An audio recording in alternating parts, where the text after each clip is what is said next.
नमस्कार साथियों, मैं हूं SK फ्रॉम हरियाणा और कोमल सक्सेस पॉइंट चैनल में आपका स्वागत है। साथियों, आज का जो हम प्रोग्राम लेकर आए हैं यह बहुत ही विशेष होने वाला है आपके लिए। आज हम अपने प्रोग्राम में भगत सिंह के खून से लिखी हुई उनकी जीवनी के बारे में यहाँ पे जानेंगे। भगत सिंह ने अपना लहू देकर भी हमारे भविष्य के लिए इतिहास रच दिया, उनके बारे में जानेंगे और बहुत से और क्रांतिकारियों के बारे में भी यहाँ पे हम जानेंगे। साथियों, हम चर्चा करते हैं भगत सिंह के जीवन के बारे में। भगत सिंह जी 23 साल की उम्र में ही वो मौत को प्राप्त हो गए थे, मृत्यु को गले लगा लिया था उन्होंने, अपने देश के ऊपर मर मिटे थे। उनके बारे में आज यहाँ पे हम थोड़ी सी जानकारी लेंगे।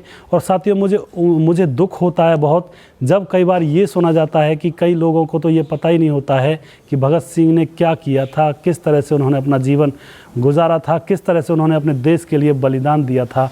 हम आज जो भी सांस ले रहे हैं इस खुले वातावरण में, ये उन्हीं क्रांतिकारियों की मेहरबानी है, उन्हीं का दिया हुआ हमारे पास एक उपहार है, जिससे कि आज हम खुली हवा में सांस ले रहे हैं और खुलेपन से हम यहाँ पे जी रहे हैं। साथियों, चर्चा करते हैं, जानकारी लेते हैं, हम वो इतिहास पढ़ते हैं जिस इतिहास को भगत सिंह और अन्य क्रांतिकारियों ने अपने खून से सींचा है। तो साथियों, 28 सितंबर 1907 को भगत सिंह का जन्म हुआ था। पंजाब के ज़िला लियालपुर में बाग गांव में हुआ था, जो अब पाकिस्तान में है। पंजाब के लियालपुर ज़िले में गांव का नाम था बाग, गांव का नाम था बंगा, और उसमें भगत सिंह जी का जन्म हुआ था, जो कि अब पाकिस्तान में है। उसके बाद उनके पिताजी का नाम था सरदार किशन सिंह संधू और माताजी का नाम था विद्यावती कौर, और उनके चाचा का नाम था सरदार अजीत सिंह। और उनके जो चाचा थे और उनके पिता थे वो भी क्रांतिकारी थे, वो भी देश को आज़ाद करवाने के लिए प्रयासरत थे और प्रयास पूरी तरह से प्रयास कर रहे थे देश की सेवा करने का। उसके बाद साथियों, पिता के साथ एक बार भगत सिंह अपने खेत में जाते हैं और अपने पिता को खेतों में बीज डालता हुआ देखते हैं। जैसे फसल बोया करते हैं तो फसल बोने से पहले खेतों में बीज डाला जाता है, तो बीज डालने की प्रक्रिया को देखकर भगत सिंह अपने पिताजी से कहते हैं कि पिताजी आप ये क्या कर रहे हो। तो उनके पिताजी कहते हैं कि हम खेतों में बीज डाल रहे हैं, इससे क्या होगा कि फसल पैदा होगी। तभी भगत सिंह अपने पिता से कहते हैं कि पिताजी क्यों ना हम इसमें ऐसा बीज डालें जिससे कि इस सारे खेत में बंदूकें पैदा हों, जिससे कि हम बंदूकों से अंग्रेज़ों को अपने देश से मार कर भगा दें। तो पिताजी इस बात को सुनकर बहुत प्रसन्न हुए थे, बहुत खुश हुए थे भगत सिंह के ऊपर, और वो सोच रहे थे, उन्होंने मन में तय कर लिया था कि भगत सिंह एक ना एक दिन क्रांतिकारी जरूर बनेगा। उसके बाद साथियों, अब चर्चा करते हैं 13 अप्रैल 1919 को जलियांवाला बाग की घटना को देखकर अंग्रेज़ों के प्रति और ज़्यादा घृणा हो गई थी भगत सिंह को।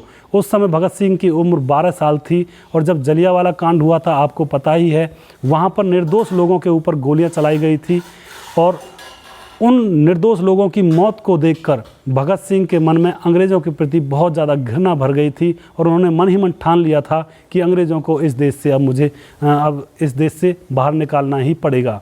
उस समय भगत सिंह की उम्र 12 साल थी, और 20 किलोमीटर साथियों वो पैदल चलकर गए थे जलियांवाला बाग के पास तक, और वहाँ जाकर उन्होंने जो लोग मरे थे, निर्दोष लोग मरे थे, उनके खून से सनी हुई मिट्टी को एक कपड़े में उठाया और उस मिट्टी को अपने माथे पर लगाया, और उस मिट्टी को अपने घर पर लाकर रख दिया, और कसम खाई कि अंग्रेज़ों को इस देश से बाहर निकालना ही होगा।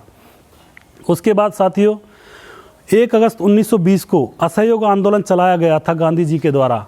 असहयोग आंदोलन क्या था कि हमें अंग्रेज़ों का ना ही कुछ लेना है, ना ही उनके कपड़े पहनने हैं, ना ही उनकी चलाई हुई कोई चीज़ हमें उपयोग करनी है। तो इस आंदोलन में भगत सिंह जी ने बापू गांधी के साथ, महात्मा गांधी के साथ उनका पूरा साथ दिया था। इस आंदोलन में भगत सिंह शामिल हुए थे और देश की लड़ाई में अपना योगदान दे रहे थे। उसके बाद साथियों क्या होता है, उसके बाद 5 फरवरी 1922 को असहयोग आंदोलन वापस ले लिया जाता है गांधी जी के द्वारा। इससे क्या होता है, भगत सिंह गांधी जी से आक्रोशित हो जाते हैं, यानी कि गांधी जी के प्रति भगत सिंह के मन में आक्रोश आ जाता है। वो चाहते हैं कि क्यों आंदोलन वापस लिया गया, आंदोलन चलना चाहिए था, लेकिन महात्मा गांधी जी ने आंदोलन वापस ले लिया था। इससे भगत सिंह के मन में आक्रोश पैदा हो गया था। उसके बाद क्या होता है, तो भगत सिंह क्रांतिकारियों के मार्ग पर चलने का निर्णय लेते हैं और वो क्रांतिकारी बनने का फैसला कर लेते हैं। उसके बाद साथियों 9 अगस्त 1925 को काकोरी कांड होता है। काकोरी कांड क्या था साथियों? क्रांतिकारी अपने देश को आज़ाद कराने के लिए बहुत सारे उनको हथियार चाहिए होते हैं, तो उनके पास हथियार खरीदने के लिए पैसे नहीं होते हैं।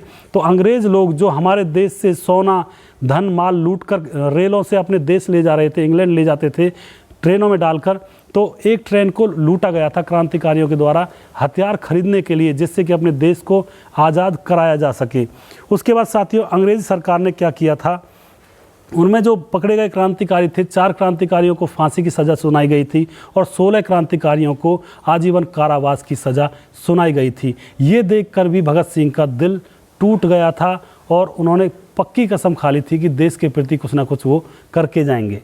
उसके बाद साथियों क्या होता है, उसके बाद 1928 को भगत सिंह इस बात से क्रोधित होकर अपनी एक पार्टी बनाते हैं और 1928 को हिंदुस्तान सोशलिस्ट रिपब्लिक एसोसिएशन नाम की पार्टी बना लेते हैं, अलग कर लेते हैं।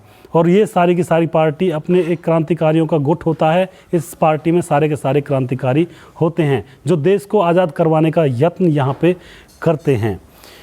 उसके बाद साथियों 30 अक्टूबर 1928 को भगत सिंह ने साइमन कमीशन के विरोध में हिस्सा लिया, जहां पे लाला लाजपत राय भी साइमन कमीशन के विरोध में हिस्सा ले रहे थे और वहां पे भीड़ ज़्यादा थी। अंग्रेज़ों ने पूरी भीड़ पर लाठीचार्ज किया और उस लाठीचार्ज के कारण लाला लाजपत राय की मृत्यु हो जाती है। और साथियों लाला लाजपत राय मरते दम तक ये कहते हैं कि मेरे एक खून का एक एक कतरा इस देश की आज़ादी के काम आएगा, मेरे खून के एक एक कतरे में से कई क्रांतिकारी पैदा होंगे। तो साथियों लाला लाजपत राय की मृत्यु को देखकर भगत सिंह झकझोर हो जाते हैं और बदला लेने की यहाँ पे सोचने लगते हैं।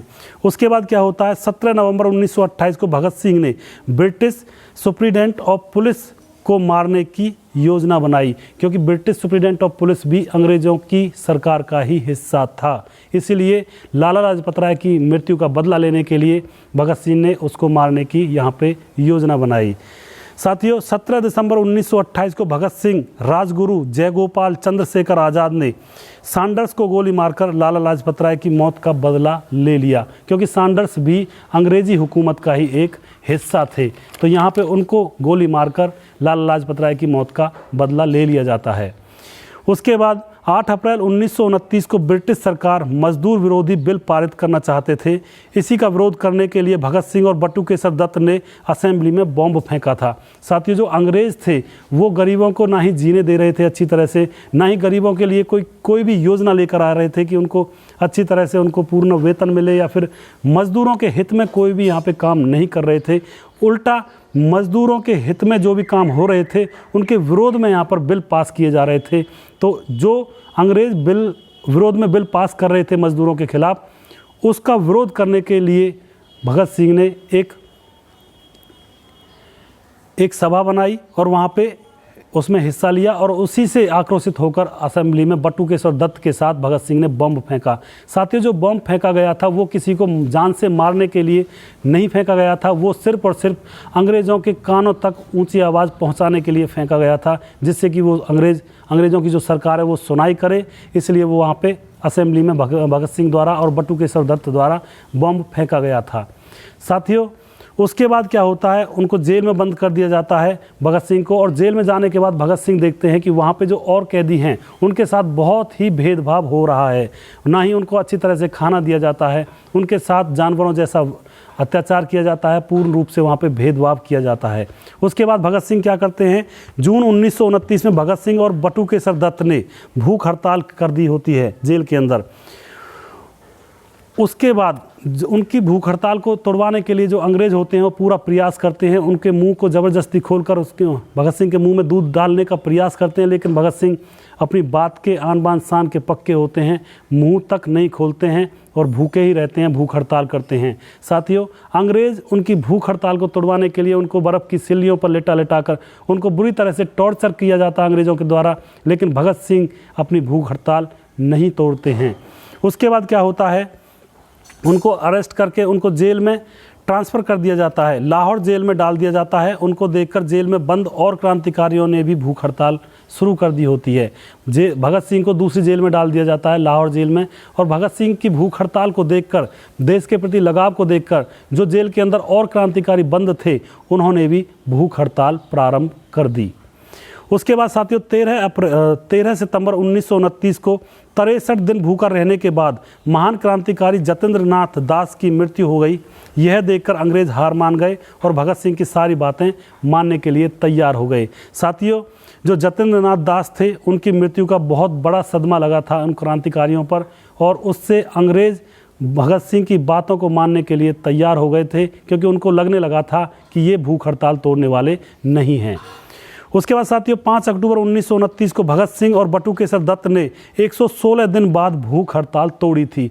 116 दिन बहुत हो जाते हैं साथियों।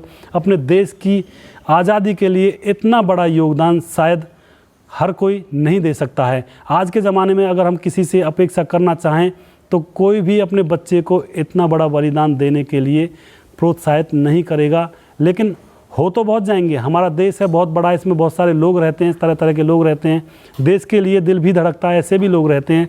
लेकिन 116 दिन भूखा रहना कोई छोटा काम नहीं है। सिर्फ अपने देश के लिए, अपने मज़दूरों के लिए, जो मज़दूरों का शोषण किया जा रहा था अंग्रेज़ों के द्वारा, सिर्फ उनके लिए।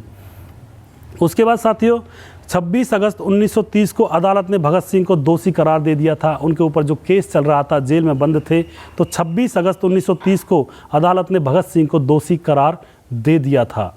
उसके बाद 7 अक्टूबर 1930 को भगत सिंह, राजगुरु, सुखदेव को फांसी की सज़ा और अन्य सभी जो क्रांतिकारी थे उनको आजीवन कारावास की सज़ा सुनाई गई। साथियों, भगत सिंह को फांसी का हुक्म हो जाता है। भगत सिंह, राजगुरु और सुखदेव तीनों को फांसी का हुक्म हो जाता है, और बाकी के जो उनके साथ क्रांतिकारी थे उनको आजीवन कारावास की सज़ा सुनाई जाती है। साथियों, फांसी का समय 24 मार्च 1931 को रखा गया था, लेकिन जनता के आक्रोश को देखते हुए ब्रिटिश सरकार ने, ब्रिटिश हुकूमत ने 23 मार्च को ही उनको शाम को 7:33 पर फांसी दे दी थी। तो साथियों, आपने ज़्यादातर यहीं तक कहानी सुनी होगी, यहीं तक ये किस्सा सुना होगा कि 23 मार्च को एक दिन पहले ही भगत सिंह को फांसी दे दी जाती है शाम को 7:33 पर। इससे आगे का जो किस्सा है वो मैं आपको बताना चाहूँगा। फांसी देने के बाद अंग्रेज़ ये सोचकर कि कहीं लोग भड़क ना जाएं, जो जितने भी हमारे शहीद थे, भगत सिंह थे और उनके साथ थे राजगुरु और सुखदेव, तीनों लोगों के हाथ पैर कुल्हाड़ियों से काटकर छोटे छोटे उनके हिस्से कर बोरियों में भरकर और जेल की पिछली दीवार तोड़कर वहाँ से निकलकर सतलुज नदी के किनारे उनका दाह संस्कार करने के लिए अंग्रेज़ ले जाते हैं। वहाँ पे क्या होता है, गांव वालों की भीड़ को पता लग जाता है और गांव वालों की भीड़ वहाँ पे उमड़ पड़ती है। अंग्रेज़ डरकर वहाँ से भगत सिंह और उनके साथियों के सब को अधजला ही नदी में फेंककर और वहाँ से भाग जाते हैं अपनी जान बचाकर। गांव वालों ने उनके शरीर के एक एक टुकड़ों को बीना है और बीनने के बाद उनका अंतिम संस्कार करते हैं बाइज्जत। तो साथियों, ये थी हमारे शहीदों की, क्रांतिकारियों की कहानी। मुझे इस कहानी को बताने में बहुत ही ज़्यादा थोड़ा सा यहाँ पे फील हो रहा है, महसूस मतलब मायूसी हो रही है, मतलब बहुत ज़्यादा दर्द होता है इन चीज़ों को सुनकर। हमारे जो क्रांतिकारी थे उन्होंने अपनी जान की बाजी तक इस देश को आज़ाद कराने के लिए लगा दी और हमें आज ये आज़ादी उन्हीं की बदौलत मिली है। इस तरह से हमारे देश की सेवा की है इन क्रांतिकारियों ने। और साथियों, मैं सल्यूट करता हूँ इन क्रांतिकारियों को, और साथ में सल्यूट करता हूँ उन फौजी भाइयों को जो आज भी हमारी सीमाओं पर खड़े हुए हमारी रक्षा के लिए तैनात खड़े रहते हैं, अपनी मौत को भी अपने गले लगा लेते हैं। उनको भी मैं सल्यूट करता हूँ। और साथियों, मैं आपसे लास्ट में, अंत में यही कहना चाहूँगा, अपनी देश की सेवा के लिए हमेशा तैयार रहिए। कोई भी मौका अपने हाथ से जाने मत दीजिए अपने देश की सेवा का, क्योंकि हमारे देश को ये जो आज़ादी मिली है ये बड़े ही संघर्ष से, बड़े ही खून बहा करके ये आज़ादी हमें मिली है। और वो लोग सिर्फ हमारे लिए मर गए, क्योंकि उन्हें तो खुद जीना ही नहीं था। क्योंकि अगर उन्हें अपने से लोभ होता तो वो मरते ही क्यों, वो फांसी को एक्सेप्ट ही क्यों करते, वो जीते, वो चालबाजी से चलते। जैसे आजकल के नेता लोग और बहुत सारे जो यहाँ पे हमारे देश में भ्रष्टाचार हो रहा है, वो भी ऐसे ही भ्रष्टाचार कर देते। लेकिन उनको प्यार था मातृभूमि से, हमसे, आने वाली पीढ़ी से, इसीलिए उन्होंने अपनी जान को बलिदान कर दिया, कुर्बान कर दिया, जिससे कि उनकी आने वाली पीढ़ी सही से रह सके और ये देश आगे तरक्की कर सके और इस देश का भी आगे नाम हो। तो साथियों, मुझे उम्मीद है ये इतिहास जो भगत सिंह और बाकी क्रांतिकारियों ने अपने लहू से सींचा है हमारी भलाई के लिए, हमारे भविष्य के लिए, ये आपको पसंद आया होगा। और मैं उम्मीद करता हूँ इस वीडियो को आप शेयर करेंगे, लाइक करेंगे और साथियों हमारे चैनल कोमल सक्सेस पॉइंट को सब्सक्राइब करेंगे। तो साथियों नेक्स्ट स्टोरी में अगले संडे को लेकर आऊँगा। तब तक के लिए अपना ख्याल रखिए, खुश रहिए, अपने देश के लिए जिए, देश के लिए मरें। तब तक के लिए धन्यवाद।